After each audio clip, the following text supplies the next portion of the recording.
Yoshlar biznesi. Tadbirkorlik g'oya va tashabbuslari qo'llab-quvvatlanadi. Yoshlarning tadbirkorlik g'oya va tashabbuslarini qo'llab-quvvatlash maqsadida Yoshlar biznesi dasturi qabul qilindi.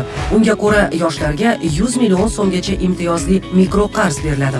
Biznesga birinchi qadam loyihasiga muvofiq mikroqarzni olish uchun shaxs 18 yoshga to'lgan va 30 yoshdan oshmagan, ijtimoiy soliq to'lagan, o'zini o'zi band qilgan bo'lishi kerak. Mikroqarz onlayn shaklda, asosiy qarzdan 2 yilgacha va foiz to'lovlaridan 3 oygacha imtiyozli davr bilan 7 yilgacha muddatga beriladi.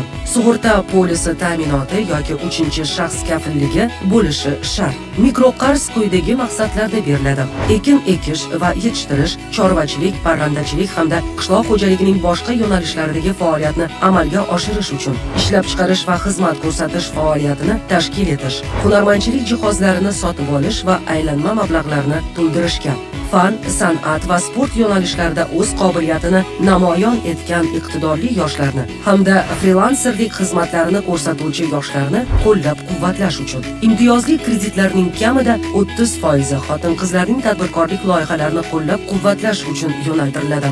Bunda o'z biznesini yo'lga qo'yish istagida bo'lgan xotin-qizlarning tadbirkorlik ko'nikmalarini oshirish kurslarida o'qishiga ko'maklashiladi.